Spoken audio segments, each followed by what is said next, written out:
আজ কি শেখ হাসিনা এবং ভ্লাদিমির পুতিন বা কেজিবি প্রধান রাশিয়ার প্রেসিডেন্ট পুতিনের সাথে বৈঠক হবে কি না? তো ও কথাটায় যাওয়ার আগে আসলে আমি আপনার থেকে ভাই একটু একটা জিনিস জিজ্ঞেস করতে চাই, কারণ আমি কোরআনে হাফেজও না, মুফতি মৌলানাও না, আমি কিছুই না। কয়েকটা সূরা জানি, যেগুলো জেনে নামাজ পড়ি, তবে ওগুলোরও ব্যাখ্যা অনেকভাবেই নেওয়ার চেষ্টা করেছি এবং ব্যাখ্যা যা পেয়েছি তাতে আমি মনোপুত হয়েছে, সেটা দিয়েই করি। এখন আমার প্রশ্ন, কোরআনের কোন আয়াত বা কোন সূরা নাজিল হয়েছে এই দাড়িপাল্লা নিয়ে বা জামাতরে নিয়ে, যে জামাত এবং দাড়িপাল্লাই একমাত্র আল্লাহর বিধান? কেন এটা বলছি? যেমন আপনার চট্টগ্রামের শাহজাহান চৌধুরী, উনি বলছে যে ওনার জন্য সূর্য দাঁড়ায় থাকবে, এতে কিন্তু কোরআনের অবমাননা হয়নি। শিবিরের সভাপতি কইল হজরত মোহাম্মদ সাল্লাহ ইসলাম মদিনা থেকে মিনা বা মিনা থেকে মদিনা, এই কোথা থেকে কোথায় পালাইয়া গেছে, এতে কিন্তু ধর্ম অবমাননা হয় নাই। আর এখানে প্রশ্ন হলো যে নবী যদি পালাইয়া যাইয়া থাকে, তাতে যদি কোনো প্রবলেম না হয়, তাহলে শেখ হাসিনা বিমানে করে গেছে, হেলিকপ্টারে করে, আর্মি বিডিআরের ইয়েতে করে, তাতে তোমাদের এত সমস্যা কেন জমাতি গান্ডুরা? এরপরে আরেক নেতা কইলেন যে জামাতের দাড়িপাল্লায় ভোট দিলে 18 কোটি মানুষের নামাজের সোয়াব, তার মানে আপনি আকাম কুকাম ওই সেই পটু মারা গটু মারা সব করবেন, কোনো সমস্যা না, খালি এটা ভোট দিলেই ব্যস্ত, এতে ধর্ম অবমাননা হয় না। এরপরে কইলেন দাড়িপাল্লায় ভোট দিলে ব্যস্ত কনফার্ম, এতে ভোট আপনার, এতে ইসলামের অবমাননা হয় না, ধর্ম অবমাননা হয় না।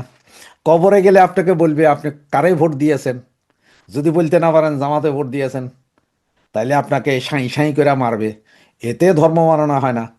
আর কেউ যদি ওই যে বেড়া ইসলাম ধর্মের না বা অন্য কোনো ধর্মের, সে যদি ভুলে ভালে কিছু কইয়া বসে, তাইলে ওইটা ধর্ম মানানো হয়ে যায়। এইখানে ওনারা এত কিছু জানিয়া বুঝিয়া পড়িয়া বলিলেও এটা ধর্ম অবমাননা না। এটা ভাই কোন ধরনের ধর্ম? আর জামাতের জন্য কি আলাদা কোরআন, জামাতের আলাদা নবী, আলাদা কোরআন সব নাকি? নাকি সবই জামাতের? মানে তুম কারো তো সালা সব আচ্ছা হয়, হাম কারো তো সালা সব খারাপ হয়, এরকম নাকি কথাটা? এই বাঙ্গির মার গেয়া বাঙ্গির পুতদের মতো। এটা আমার একটা জানার ইচ্ছা ছিল, আপনারা যারা যারা জানেন একটু কমেন্টস করে জানায়েন আমার ভাই, কারণ আমার অনেক কিছু জানার দরকার। তো এখন আসি আপনাকে, যে আমি হঠাৎ করে কেন বললাম যে শেখ হাসিনা পুতিন বৈঠক নিয়ে।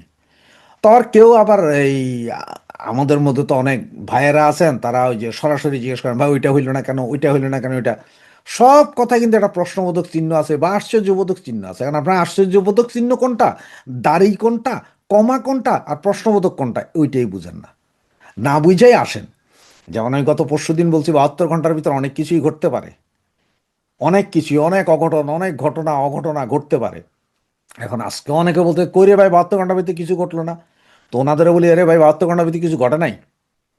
এই যে বিএনপির এক নেতা কইলো খালেদা জিয়া মরে গেছে গা, ওনার শরীর এখানে রূপ রে, আবার আজকে বিমান আইতেছিল কাতার থেকে, সেইটা আবার আইতে আইতে কইতেছে যে বিমান একটু নষ্ট হয়ে গেছে, এটা আইতে দেরি হইব। ওইদিকে আবার এই তারেক জিয়ার মেয়ে আর বউ আইতেছে। তো এদিকে খালেদা জিয়া যাব কোথায়, লন্ডন। ওইদিকে বিমান এরা এ নামবো সকাল ধরেন 8টা বা 10টায়, ওইদিকে বিমান আইব কইতেছে ভোরবেলায়, ওনারা নিয়ে যাবো। তাহলে ওরা আইসা কোথায় যাব? ওরা কি আইসে হসপিটালে যে খালেদা যে আইগা মুইতা রাখছে এটি পরিষ্কার করতে আইব? এগুলো সব ঘটনা না? এখন এগুলো বুঝেন না। আপনারা কি বুঝেন? মনে করেন যে এই মাইরা দিল মনে হয় ইন্ডিয়া ব্রাহ্মস নাকি, না পারমাণবিক অ্যাটাক করে দিল আপনাদের, এগুলাই মনে করেন।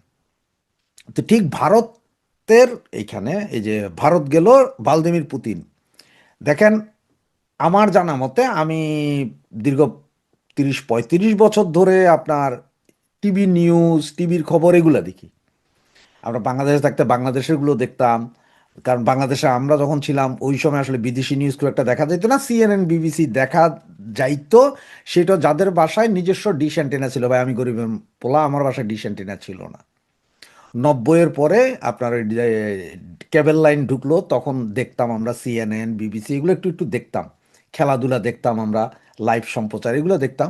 তখন দেখতাম যে অমুক দেশের রাষ্ট্রপ্রধান অমুক দিন যাইতেছে, তমুক দিন যেতে, এগুলো দেখতাম।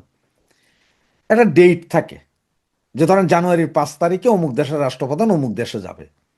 এইটা 2 দিন পিছাইতো, 5 দিন পিছাইতো, 10 দিন পিছাইতো, কিন্তু 10 দিন, 5 দিন, 2 দিন, একদিন, 2 ঘন্টাও আগায় নেই কখনো। এবারই সর্বপ্রথম। এবং কেন সর্বপ্রথম সেটা জানি না, যে এবারই ভ্লাদিমির পুতিন টেন্টেটিভ ডেটের অনেক আগে চলে আসছেন। আর পুতিন যখন এই রকম সফর করে, এরপরেই আসলে কোনো না কোনো একটা ঘটনা ঘটতে থাকে পৃথিবীতে, যেটা পরে সবাই দেখে। যেমন দেখেন, ইউক্রেন আক্রমণের আগে ঠিক 1 সপ্তাহ আগে উনি ইন্ডিয়া ঘুরে গিয়েছিলেন, কারণ এটা বৃহৎ বাজার। এইখানে উনি তেল, চিনি, ডাইল, লবণ, তেল যা আছে সব বেচবেন। ঘুরা গেছেন, যাইয়া মারছেন কারে? ইউক্রেনরে। এরপরে লাগলো লাগলো লাগলো, এর ভিতরে এখন দেখেন গত কয়দিন আগে, জাস্ট 10-12 দিন আগে হঠাৎ করে নৌবহর আসলো কোথায়? আমাদের চিটং পোর্টে। কোন নৌবহর? রাশিয়ান যুদ্ধজাহাজ আসলো, সৌজন্য সাক্ষাৎ। বুঝলাম না কেন হঠাৎ করে সৌজন্য সাক্ষাৎ। উনি ভ্লাদিমির পুতিন এখন আছেন কোথায়? আজকে গতকাল সারা দিন ছিলেন উনি ইন্ডিয়াতে, সেখানে রুদ্ধদ্বার বৈঠক হয়েছে, ডিনার হয়েছে, অনেক কথা হয়েছে, অনেক চুক্তি হয়েছে। আসলে এটা 10 ভাগের 1 ভাগ জানাও সম্ভব হবে না, কি কি চুক্তি হয়েছে, কোথায় কি কথা হয়েছে, কোথায় কি। কিন্তু শ্বাস রব সারা পৃথিবীতে একটা জিনিস চিন্তা করতে হবে, কি হইতে পারে, কি হইতে পারে। এইটা নিয়ে একটা খেলা আছে, এখানে কোনো একটা খেলা আছে।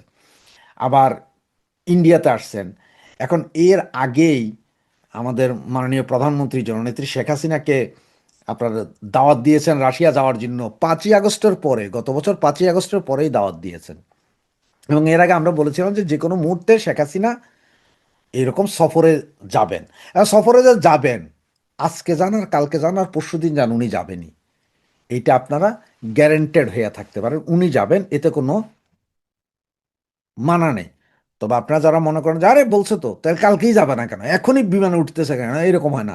জিও পলিটিক্সে অনেক কিছু রয়েছে হয়, যেটা আপনি মনে করেন যে কালকে হওয়া বাঞ্ছনীয়, সেটা 2 বছর পরে হয়, সেটা 5 বছর পরেও হয়। এরকম ঘটনাই আছে। তো এখন যেটা গুঞ্জন শোনা যাচ্ছে, ভারতীয় বিভিন্ন মিডিয়ায় সাংবাদিকরা এবং রাশিয়ার যেসব মিডিয়াগুলো আছে, তার মধ্যে সবচেয়ে শক্তিশালী মিডিয়া আরটি টেলিভিশন, ওদের একটা টেবিল টকে শুনেছিলাম যে আমাদের মাননীয় প্রধানমন্ত্রী জননেত্রী শেখ হাসিনার সাথে ভ্লাদিমির পুতিনের একটা বৈঠক হইতে পারে। যেই বৈঠকটা হয় সর্বোচ্চ 45 মিনিটের একটা বৈঠক হতে পারে বলে ওরাও বলছে।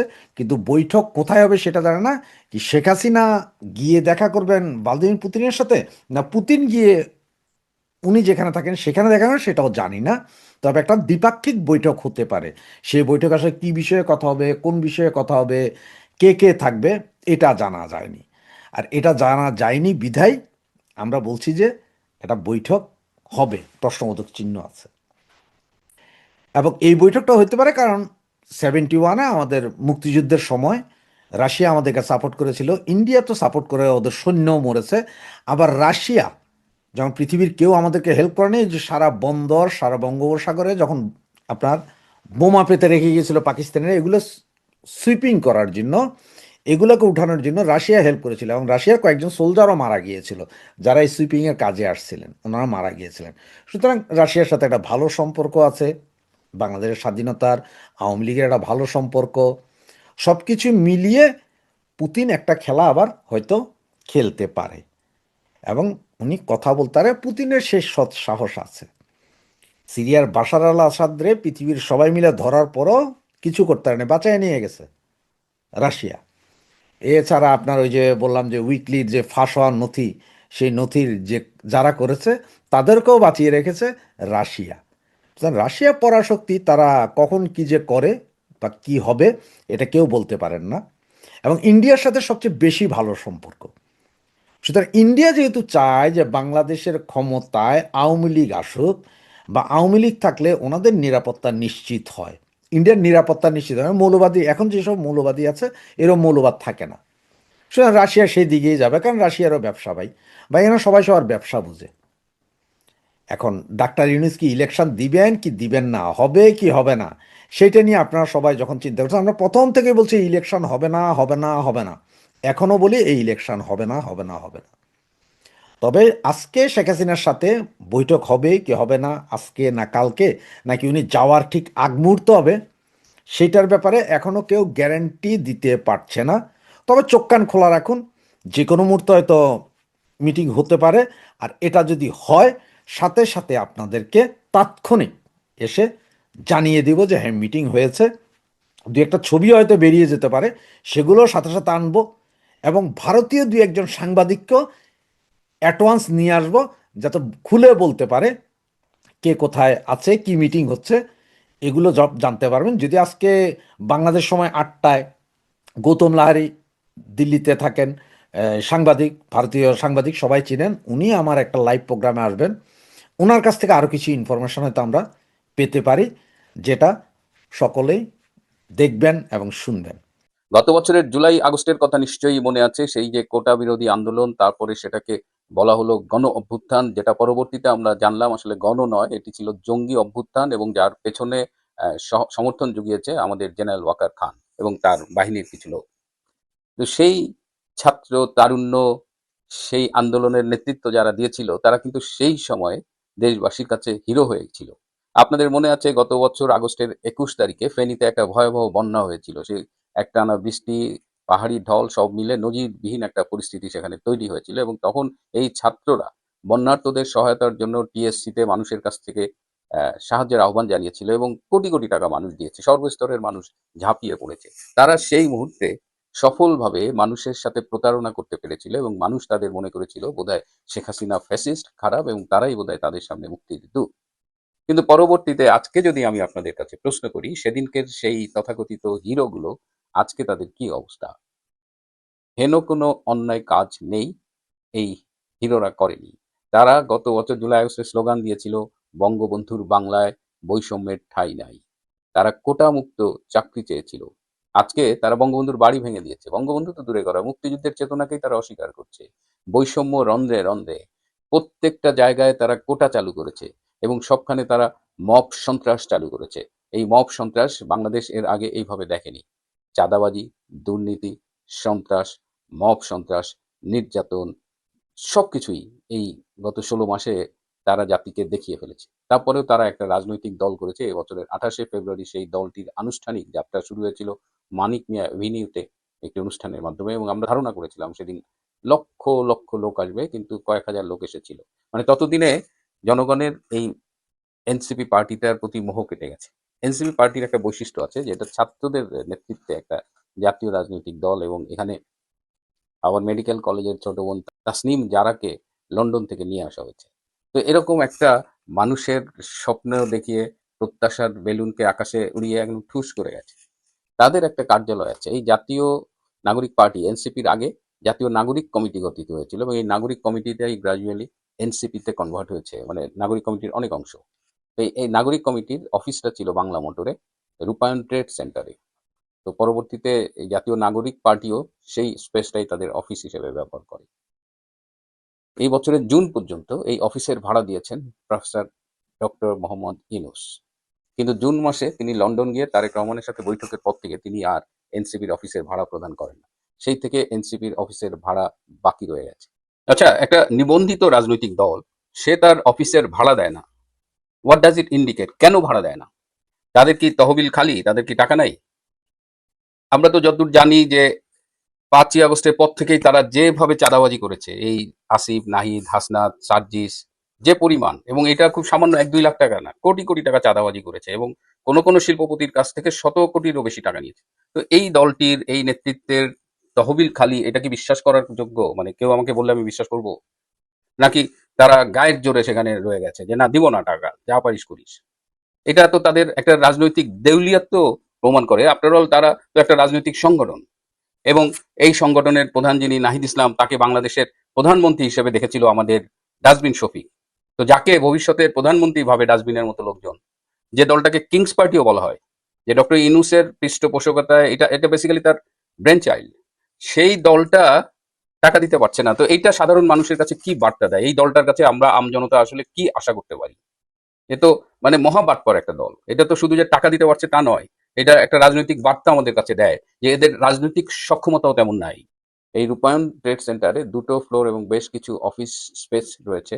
ভদ্রলোকের নাম আশরাফ, মিস্টার আশরাফ। এই মিস্টার আশরাফের অফিসেই বেসিক্যালি এনসিপির অফিস। কিন্তু জুন মাসের পর থেকে তিনি আর ভাড়া পাচ্ছেন না।